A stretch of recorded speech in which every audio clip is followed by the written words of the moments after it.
Okay, everyone. Well, it's been 23 hours. I'm still awake. I've been sitting in front of these computers now since 6:30 this morning, UK time, and it's now 11 p.m. in the evening.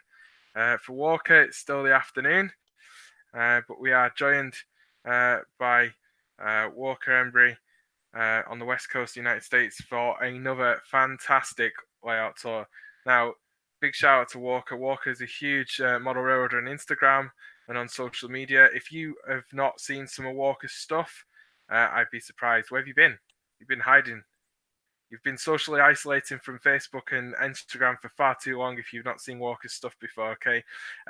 So I get asked a lot, and people say a lot to me, UK modelers, you can manage to fit everything in such a small space, and we can't do that in the States, and rubbish. Walker's about to completely dispel the myth that you can't have a fantastic layout in a really small space. So Walker's a great guy. He knows how all this works. He doesn't need any more introduction from Golly. So I'll hand it over to Walker. I'm going to make him full screen, and we'll let Walker give you a tour of his fantastic N-scale layout. Which, by the way, if anyone didn't know, N-scale's the future. So watch closely. There you go, Walker. Over to you, mate. Thank you, Gordy. Welcome, everyone. My name, of course, is Walker Embry, and you are sitting in the train room, very small train room of my layout, the Big Turn and Southern N-scale. And my inception model railroading was started at a very early age, like I'm sure most of us are. I got started with an N-scale Bachmann Empire Builder set, and it just snowballed from there. But this current layout, which you see pictured in the video right now, is probably my 9th or 10th layout. I honestly lost track, but each layout that I've built has gotten better than the last in succession. There's a great learning curve, and it's awesome to take advantage of that.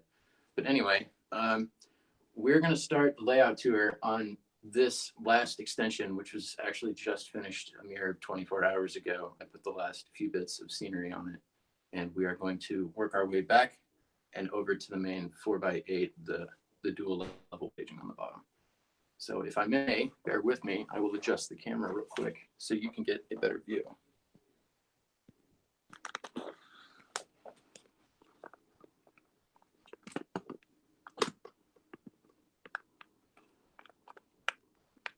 I will try to stay as close to the phone as possible. I am doing this all off my smartphone right now.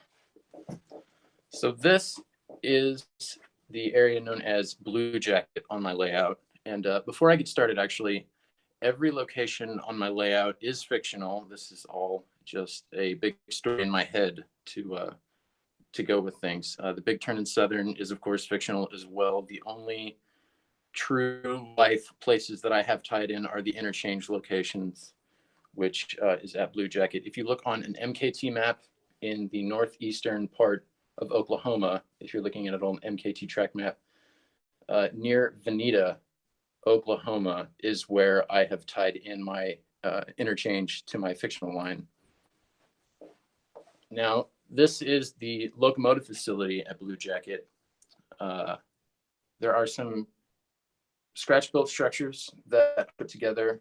The little single stall engine house was completed a few weeks ago using aluminum foil powders and acrylic paints. It is completely scratch built from inside and out. And the coaling tower you see in the distance was a gift from my good buddy, Adam Penales. If you know Adam, you know that he is currently fighting a case of COVID-19 right now, and it would seem that his wife has contracted it as well. So Adam, if you're watching, we've all got you in our thoughts, man, to get over this. And we know you can. So stick with it, dude. Don't give up. But that cooling tower was a piece from him. He actually put that together in the late 80s. And when he was switching scales from N to, I believe, HON3, I was honored enough to be able to buy it off of him and incorporate it into my layout. But it's a fantastic piece, and I love it. There's a Pico NB55 turntable. I'm not sure the footage on that one. and a whole bunch of small detail parts. I do like the use of static grass, and I believe that's from Pico as well. Scenery wise, for all of the layout, which you will see, I use box frame, bench work on legs. Everything has to be custom. I came up with a plan and went with it, and it has worked very well. This last extension right here, I believe, is about 2.5 feet long and only a foot at its widest point, which is right here at the engine stall and turntable. But a little detail parts on this one.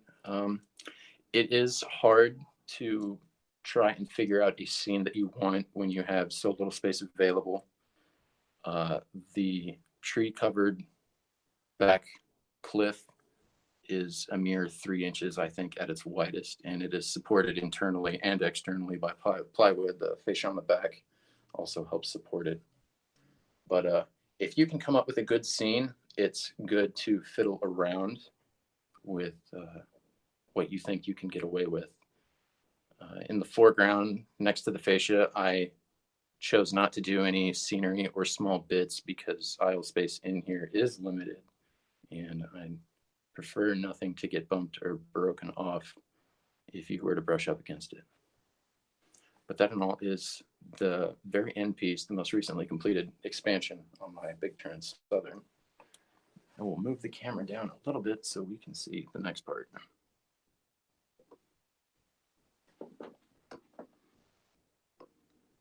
I will stop real quick right here. The area where this train is sitting is actually the joint between the two expansions. And I actually had a follower on my Instagram comment on how exactly I conceal the joints on a layout. And the truth is that I kind of don't. There's no real good way to do a scenic joint without making it harder in the long run to remove. I will eventually move from this apartment, and I wanted the ease of being able to take out the sections without having to redo scenery when I put it back together. I did the edges. I've done the edges of all of the layout in this aluminum L girder, and I simply affix it with carriage bolts and wing nuts. And I do leave the gap open. I don't scenic it or anything. But from certain angles, it is very hard to see the gap, which is good because I usually take most of my photos and videos from eye level in N scale. I'll move it down. We can do the corner extension real quick.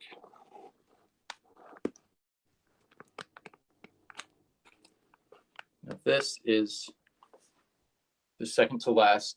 All of the extensions were built one after the other. So this is the one that comes off the main 4x4, but this is West Blue Jacket, just down the line from the locomotive facility. I built this after my article in Trackside Model Railroading came out because I hadn't tested out the operations, but I wanted a little bit more into the layout than just the main 4x8 to maybe further expand on those operations, give me an extra location to work the trains and everything. So I came up with this. This is the Pocket County Municipal Power Plant, obviously in the fictional county of Pocket in northeastern Oklahoma. But this kit is 2 Walthers Northern Light and Power kits that I sliced one off of and just grafted into one big long building. And I inset the building about 1.5 inches into the hillside. One, to give the scene a little bit more vibrance, a little bit more visual interest, but also to give myself more room in the foreground for extra tracks and a little bit more room to make the scenery pop, which I think was a good idea. The roof is completely removable, and I use the Woodland Scenic's Just Look lighting system, and all of the hubs and wires are tucked neatly inside the building itself. It's a nice way to do things. It eliminates a possible rat's nest under the layout, and it helps me. I'm a bit of a neat freak, so it just came out that way, and I'm very happy it did. But that is the corner extension. There's two tracks in front of it. There is the main line and then a passing track, which those two cars you see are sitting on. And if I can just rotate this to the left, you will see I have the actual Narrows branch office building with some scrap box, oil tanks, and just some little details, some cars and stuff. There is a fuel stand there. The interchange for the MKT onto my Big Turn at Southern is located in Blue Jacket next to the locomotive facility where you saw that one little train that was sitting. And my theory is that when they come in off the interchange, they will drop whatever cars they have here at West Blue Jacket, fill at the stand if need be, and turn around and head back onto MKT main lines. But this one was really fun. A lot of use of different angles. This corner module is kind of weird, just the way I had to build it. Everything is on a curve, including the buildings and the scenery. So this posed a challenge when building, but all in all, it wasn't that hard. I used NMRAx 6 to come up with my track plan, and I came up with a few different variations and did some operations on paper to see what it would be like and see if I was happy. And this is the track plan that won. But I think this module at its deepest point is maybe 1.5 feet, and that is coming diagonally out of the corner of the room. But all in all, not that thick of a scene, but also you can get a lot of operational value and opportunities for scenes out of a very small space. Just got to really pick your brain on how you want things set up, and less is definitely more. It's a real challenge, as I said, to get the kind of scene with vibrancy that you want out of a small area. So I think the best thing I could recommend is to keep going at it. If you're unsure about how something would look, maybe draw it out. You don't have to be the best drawer. Anyone can draw a track plan too and get basic measurements. So I would highly recommend doing that. But this is the corner module of the layout on the previously built extension. Now I think I'm going to, if you'll bear with me again, we'll give you an overview of the extension. My tripod doesn't bump into anything. So it starts right there, and it comes around and it terminates here at the end, which is right next to my closet and the window. So if you can do shallow scenes and still get a good take on what you want to do out of it. And then you can see the gap to where it joins the main 4x8. Now I'm going to rest it here and lift up the camera a little bit on the tripod. And we will do the town of Miller in 2 segments. There we go. It's kind of good. I apologize.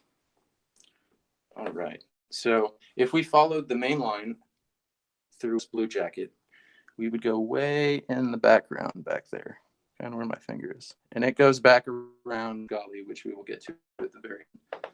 But this is the town of Miller, the first half of it. I've got a small little Woodland Scenics built up in an American, I believe is an American model kit, fuel stand with an old Warren tank car on it. That was basically right out of the kit, you know, just take it out of the box, drop and go. Again, Woodland Scenics lighting, it's on the entire layout. The junkyard in the back was a really cool scene. And if any of you, which I'm sure you are familiar with Ken Patterson's What's Neat This Week podcast, I'm a good friend with Mike Buddy, and he was gracious enough to send me a box of some very early N-scale cars that he had painted. And it was quite the gift. And right when I got them, I didn't know what to do with them because I had barely started laying track. But when I got to this area of the layout on scenery, I decided I'd model a little car junkyard with a couple of old farts out front, just tending to it, some junkyard dogs and cats. And it's a fairly decent scene, but I put a few of those vehicles in there. And I have a few more scattered about the layout, and I will point them out when we get to them. The track in the left background is modeled as an old abandoned line that went to a BT&S coal tipple. And this side is working, but when we get to the other side, I will show you where it comes out and what I decided to model on that, which is pretty cool. It's another way of, you can get two scenes out of like the same kind of general area, separated by a scene divider, which in this case is the tunnel. Turn it left just a little bit. And then here is right in the dead center of Miller. There is the main line, the storage track in the back, and a passing siding. And in the foreground, between the trees, you can see the industrial spur that goes off. The tower in the middle, I believe, is another American Model Builders kit, which was a saved structure from that layout when I previously lived in Missouri. And a little tiny built up, I believe, Phoenix work shack or something. There's a few details sprinkled over there. I'm gonna move the tripod again. You'll have to bear with me. I'm trying to cover the layout as expediently as possible without trying to goof, which I am very good at doing. Now, this is a cool piece. This is, I forget the name of it. I want to say it's the Walters Blue Coal Company or something like that. But I picked this kit up for a few reasons. It has a few different outbuildings to populate a scene, so you're not constantly having to try and find similar style buildings to populate one little area for the visual interest. But also because since my big turn in Southern is 90% a coal hauling road, I of course needed some sort of coal distribution center. So I picked up this kit and painted it with acrylics in the airbrush. I did weathering on it and some older Woodland Scenics dry trails. And I named this one after my girlfriend, Kellen. So this is a little homage to her. Most of the places on my layout are named after, in some way or another, my family members.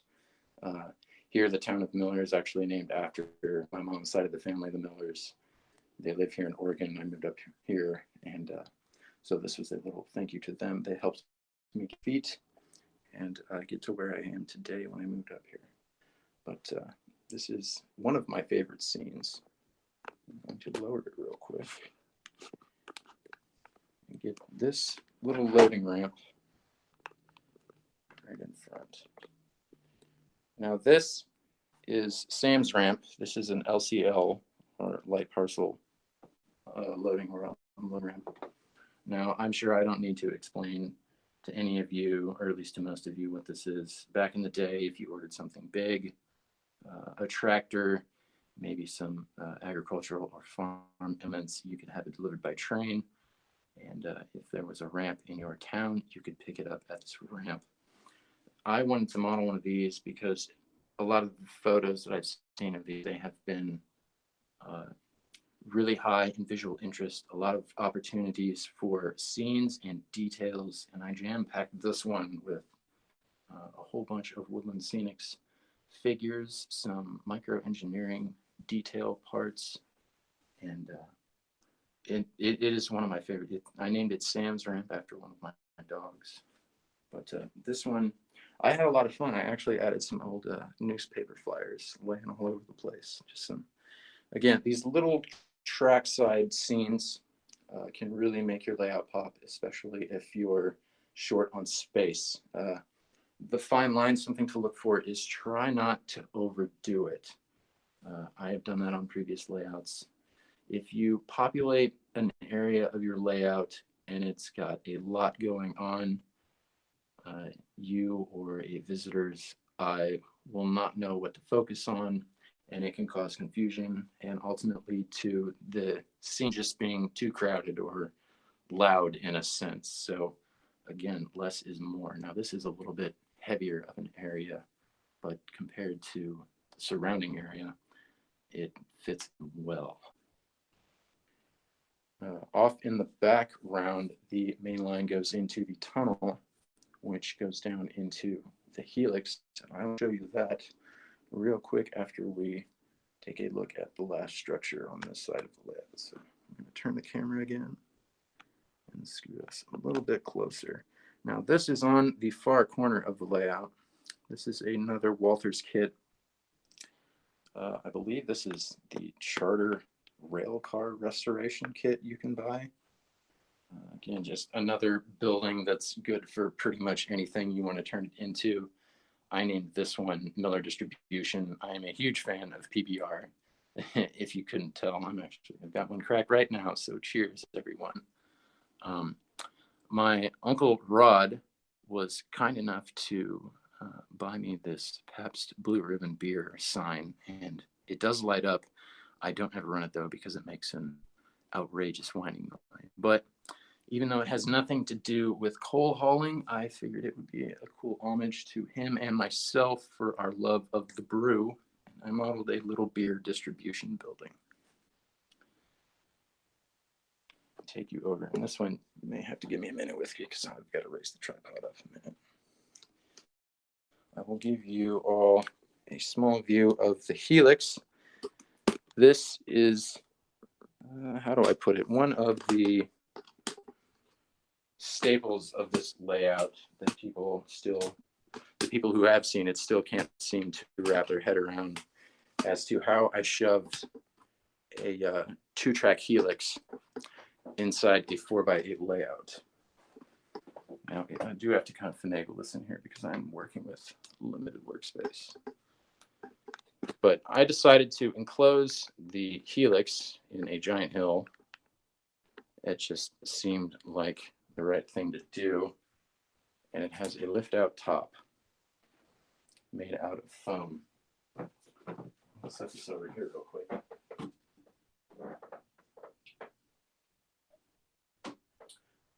Now this Helix was the second thing to be constructed, and I really had to wrap my brain around this when building it. I've never made a Helix until this one. I've never wired any such thing. I've never built in radius. I've never elevated things over itself, such as the many levels it takes to construct a Helix. I had a lot of help from, again, Adam Pinales. He actually helped me finalize the track plan when I came up with the idea for the entire layout itself. He recommended 8 inches between decks, which is more than sufficient enough room to get my hand into the lower level and clean track, vacuum, and do general maintenance and stuff. And that was fine with me. When I actually moved into this apartment, though, this room is positioned at the far end of the apartment and is connected to the living room and ultimately the front door by a very narrow hallway. So when I got to build them, I had to take into account the height of my scenery from the base and how I was going to possibly get this layout out of the actual apartment in one piece, because it's very hard to get a 4x8 in here. So ultimately it's going to be even harder to get a fully scenic level of a layout out. Now, what I did is the bottom level is separate from the upper level, and it is supported with about 15 1x2 struts connected with carriage bolts. And when we get done over at Golly here in a minute, I will give you a view of staging so I can better explain it. But basically, the entire double deck 4x8 main section comes apart in 3 pieces. The Helix is completely detachable, wiring and everything, as well as the legs.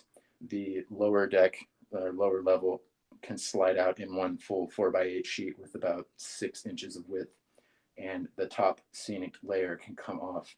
Now that mountain over there,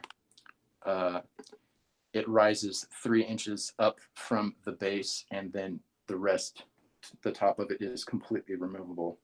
So all in all, no scenery on this layout except for this area that covers the Helix is 3 inches high. Everything above 3 inches can be completely removed. I can remove all the structures and everything. So it was a very, very big challenge to try and, let's just say, build big in a small area.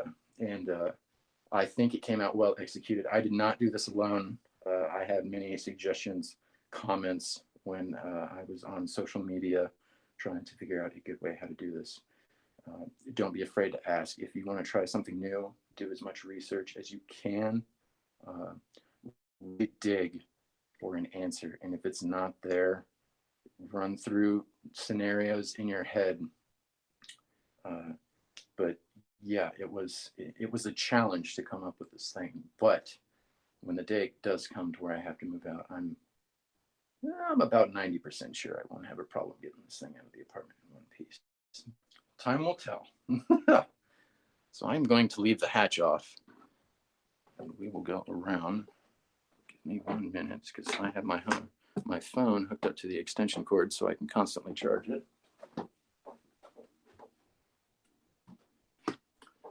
We will take a look at Golly, which, if some of you have seen the photos on social media, you know this is the staple of this tiny little layout. It gets the most attention. It is the biggest scene. It takes up this entire half of the layout. And I am so sorry if I seem unprepared, guys. I am horrible at organization. I think I spent all of my time until about 3 hours to when it was time to do this, just screwing around. There we go. Let me plug my phone back in. Get the hatch out of my way so I don't destroy it. Now this of course is Golly. I still get questions on why it's called Golly. It is named after my grandmother, who lives back in Missouri, and she is an old timer in every sense, and she loves to use the word golly.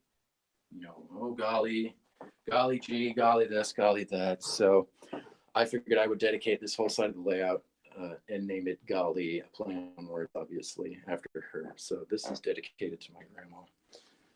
But this is the main scene on the layout. It consists of 2 run-through storage tracks, 3 tipple tracks, and a track that goes to the back, used for the scale, and it doubles as a team and a rip track.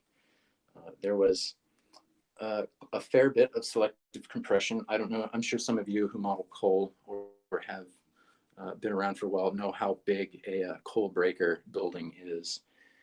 So the one with the sign on it right there in the middle, that is my cold breaker, and it doubles as my mine shaft.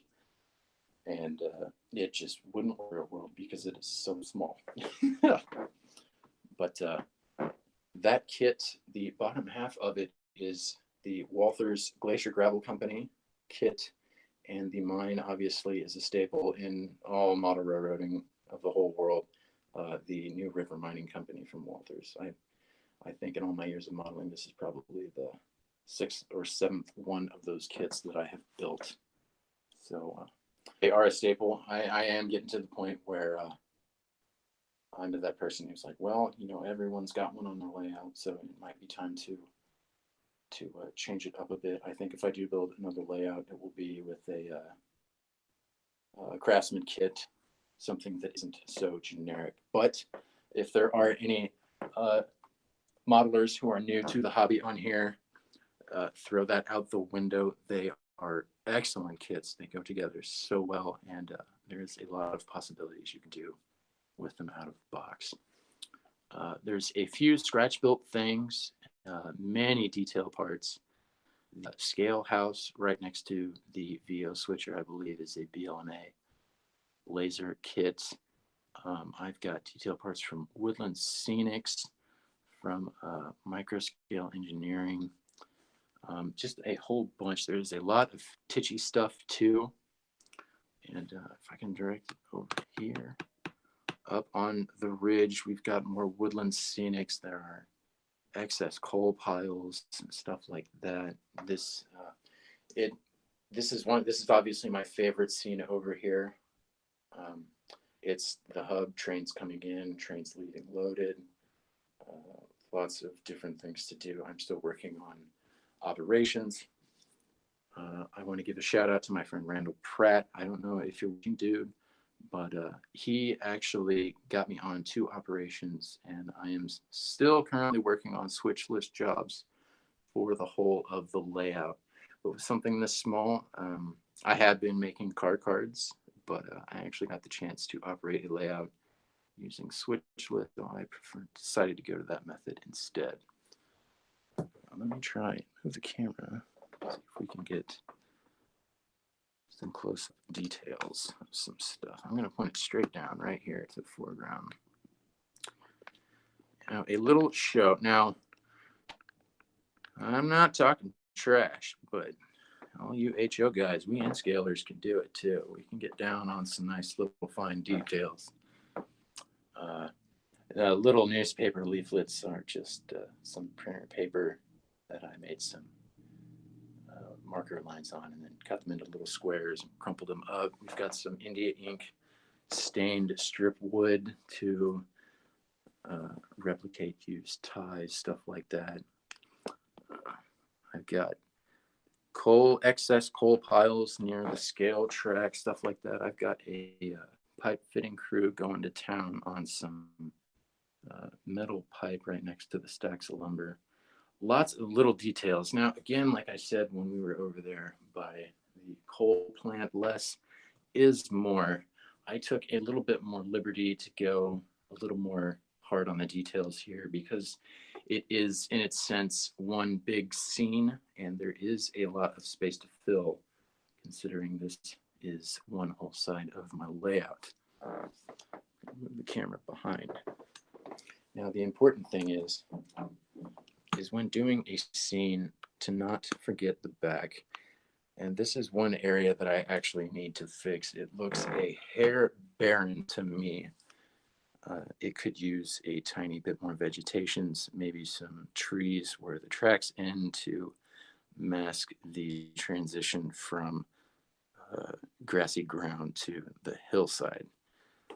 I actually have a big box of super trees, so that might be something to complete. I don't know if I can zoom in with this while it's on here. Let me try. No, I can't. Okay. Well, in the far back, where it goes into the tunnel on this side, it does get a bit narrow, and that is the farthest reach point I have on the layout, which is still at its farthest, only about 1.5 feet. So that is one of the good things about building small in a small area, is you're not constantly reaching over stuff to clean, to do maintenance, to snap a switch, stuff like that. All the track on the layout is Pico Streamline 55, 50 Pico Code 55 switches and stuff like that. I did utilize a ton of their curved turnouts. Everything is electrofrog, and in fact, the only turnout that I have that is powered with frog juicers is the 3-way at the locomotive facility. But that all in all is this side of the layout known as Golly. Let's see, what scene can I show you? We'll go over here. Oh yes, we'll go right over here. Now, when we were on the other side, I talked about the storage track that went into the tunnel. Well, here is, excuse me, the other side. Now, I had originally planned to put a live crossing in here and have this be another expansion point in case I wanted to build off of this. As I got to track laying through here, the crossing would have had to have been custom made. They didn't have one to the appropriate degree to where I could just drop it in and go. And I'm not a quitter, but I didn't want to do a custom hand-built diamond. So I opted for the next best thing, I think, which ultimately I think came out better than making it a live crossing. And that is, I decided to model it as a bandon. Some static grass tufts, some foliage. I kept the ballasting on the track on the messy side to replicate the look of deferred maintenance for quite a long time. when tracks get closer to the live track that goes through the middle, it turns to just ties, which I replicated again with India inked stained strip wood, and just kind of randomly placed there in no neat fashion whatsoever.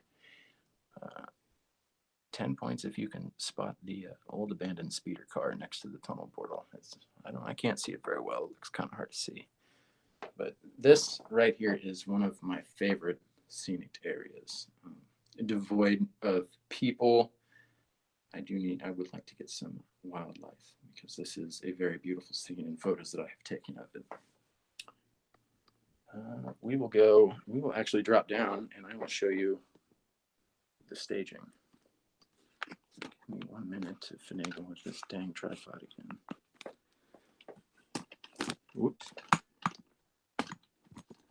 Again, you guys can go ahead and crack jokes because I am wholly unprepared for this.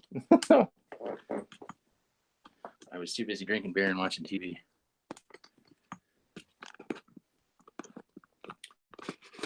All right, come on. There we go. All right, so the lower level, it is nothing special, and yet it is at the same time. I did a few little gimmicks and tricks to make it exactly what I needed. When you're on the upper level, everything is code 55. As soon as you get about 5 inches into each tunnel portal for each side, I changed everything to Atlas code 80 just for the ease of it. And instead of being glued down, everything is nailed down with track nails. And I used old time Atlas snap switches because there is one switch in here which you do have to reach under pretty far to throw it.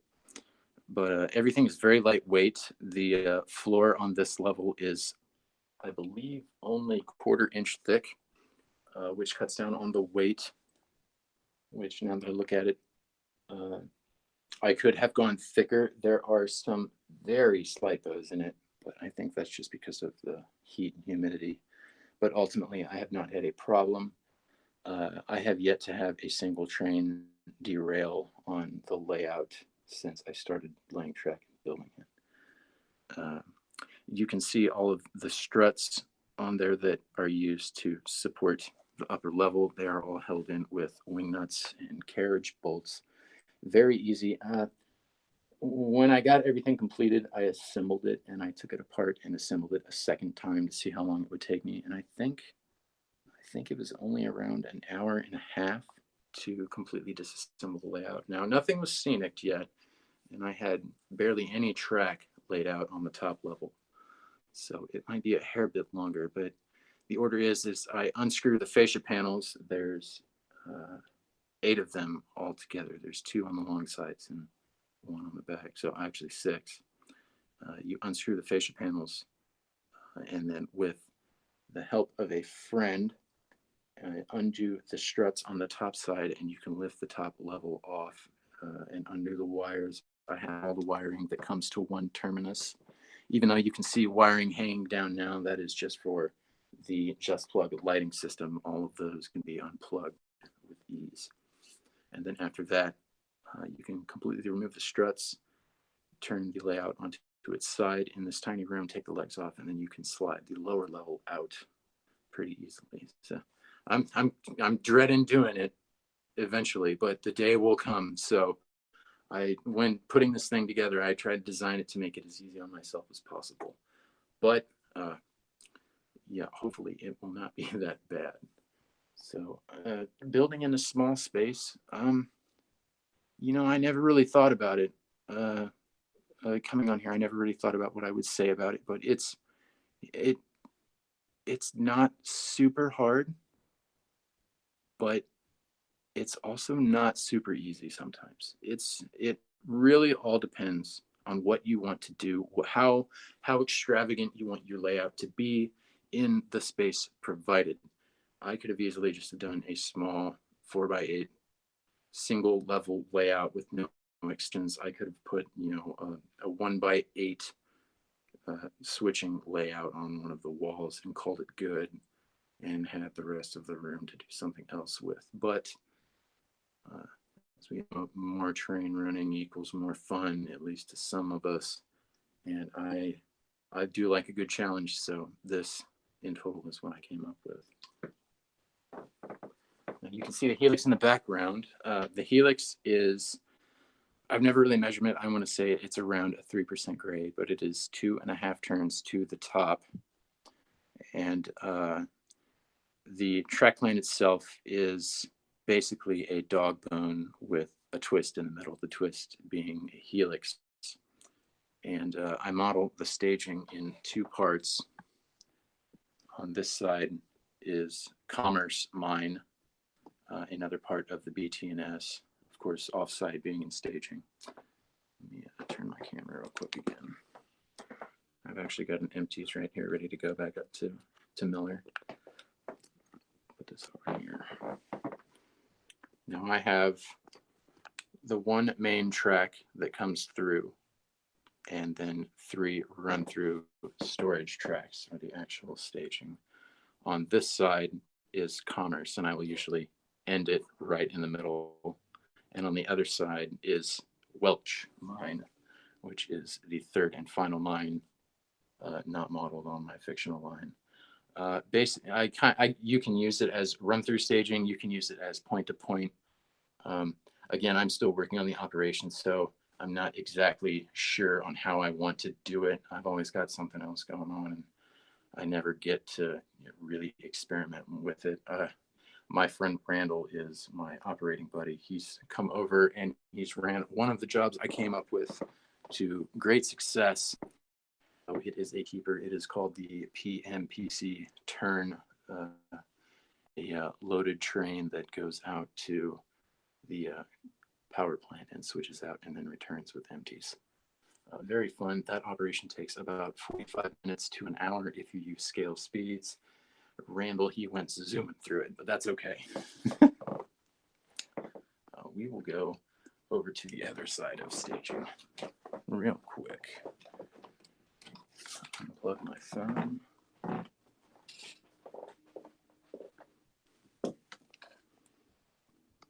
And we are coming up on 15 minutes till, so I will give a quick overview of this side, and then I guess we can do some questions then. So this side is, of course, Welch Mine. The track arrangement on this side, I actually don't know what happened. I could have done a ladder, but in essence of time, this is just how it came out. But I can point up, the lighting I used to light it is just wall powered, some stick on LED strips. And I put that in about a day. I'm not going to show you any of the wiring because I am not tidy when it comes to wiring, and it is an absolute mess under there. Thankfully, it's inset up under the upper level and you can't see it, which is good for me and anyone who decides to take a look down here.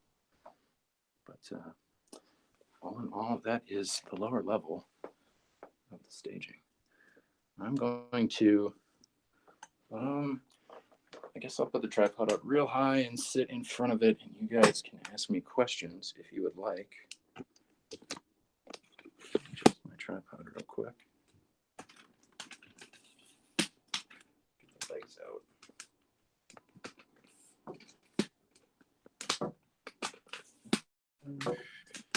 All right, well, okay, we'll let you just get that all set up. All right. It's going high. We're going really high. Yeah. I'm so bad with this tripod. Like, I've heard of standing desks, now we're having the standing layout, so this is awesome. So that was absolutely brilliant. I think everybody loved that. I have got some questions for you. If you're ready. Ready? Get a bit closer. All right, it's all right. Ready?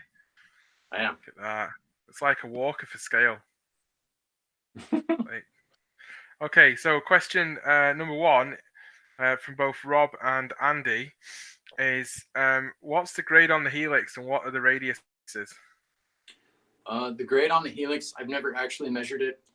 It's around 3%. It's 2.5 turns from the bottom. The inside is, oh man, the inside radius track is 12 and a half, and the outside is 14 and a half. Cool. We got a question in from Mark. Mark asks, the grass and he actually says, and then he asks, he says, the grass and roads are fantastic on your layout. What techniques did you use? So the grass is Pico static grass, and I use a Knock 2.0 Grass Master, and that thing is well worth the money. I can't remember the exact shades. The length varies from 2 millimeter to 6 millimeter, and I think I used an autumn shade, a summer shade, and then for the dead grass or the golden grass is, I believe, just labeled dead meadow grass, something like that. But there's so many different varieties, but I ended up buying a huge batch of Pico, and let's just say I've got a lot left over. Yeah, I once bought a kilo of static grass. It's quite kilo of static grass is quite a lot. Okay, we got a question from Billy that says, "Do you have a YouTube channel?" I don't. I am actually working on videos right now to hopefully set one up. I do make videos. They are only on Instagram, though. You can go to my Instagram at MKT1960s. That's 1960s. I have an Instagram TV. I actually uploaded a video this morning, and I've got a few others. I've got some on weathering. I've got one on running some trains. But I'm making videos right now. If I'm trying to get to 10 really good videos, and then I would definitely like to switch over to YouTube. Cool. Your Instagram is cool. Everyone should go and check it out. Okay, so I've got some questions, just some general ones on a few to get some stats on your layout. So, what is the size of the layout room? That's a good question. I never really measured it. I'd say around 12 by 12. It's not big. It's pretty stuffy in here. I've had Randall over here quite a few times, and after about an hour of getting in here, we got to bring a fan in or we got to open the window. So it's pretty small. Okay, and we know the main layout's 8x4 on 2 decks. Yes. But what's the overall size of the layout with the extension? About 8. About 8 by 8. 8 by 8 with this little aisle in the middle, but the aisle's not that wide. I'm always bumping stuff. Yeah, I mean, it looks gaudy width. If you're bumping stuff, I'm going to be taking stuff off the edge of the layout. So you need to consider that before I come and visit. Do you have any idea what the overall length of track is that you've put down? What's your main line run? I'd say with all the track and everything, man, I gotta really think about this. 50 feet, maybe 50, 60, maybe 70. I'm not sure. I really never thought about it. It's all right, don't worry. I apologize, guys. Some of these I've just I don't know. I never thought about it. Started building. It's all right. What's the normal kind of length of trains that you run on the layout, and what's the max length of train you could run? So I run about a 6 or 7 length car. The biggest industry is the power plant, and each one of those tracks has 4 spots each, and there's 2 of them. So yeah, about 6, 7, maybe 8 if I'm feeling really froggy on running a train. But yeah, nothing short. This is a branch line, so the 60, 70 cars, I obviously can't run that. We'd have the locomotive on the upper level and the caboose just going down the Helix on the other side. But nothing too big, just small local run. We got a question from Tony Cook. Tony asks, you mentioned moving the layout at a later date. Will you be adding sections on when you move, or is this the finished layout? For this space, yes, the layout is finished. If I move to a bigger place, I would love to do more additions. I would like to have more running time between scenes. Obviously, I'm not going to throw anything away, but something in between here and something in between there. And if I can, the abandoned part coming out of the tunnel, the abandoned diamond, could go back in, make that live, and have another expansion point going that way. So yes, if I do move, there will probably most definitely be another expansion built for this. All right, that's awesome. So I think that's the end of the questions. Oh no. Oh, how long have you been working on the layout? Great question from Brendan. How long have you been working on the layout? So when I moved here to Oregon, I moved here and got here late February of 2019. I lived in my uncle's camper while I was saving up to get money to get an apartment. I did that for 3 months. That's when I planned this. If you want to count from there to now, a year. If you want to count from when I actually picked up a hammer and started building it, about 10 months. So there you go, guys. So fantastic layout. Oh, hang on. Gordy's just having some controlling the computer in Australia issues. Okay, so that was great. Thank you so much, Walker. I think that's a fantastic way to round up the clinics. That is 24 hours of non-stop clinics. So that's awesome. Thank you, Walker. Thank you. So we will let you go. Everyone stay around on the Facebook feed. We're going to let Walker go and get a cold wobbly pop so that he can watch the first ever live on Facebook, a Modelers Live podcast to be recorded with cameras on, which could be fun. Anything could happen. And we've got some really cool guests, and I need to get those all into the studio and set up. So, folks, we'll be just going to our credits for the convention for a while, but don't drop the feed because we'll be right back at the top of the hour for our closing event. Thank you, Walker. Bye, guys. Thanks, Gordy.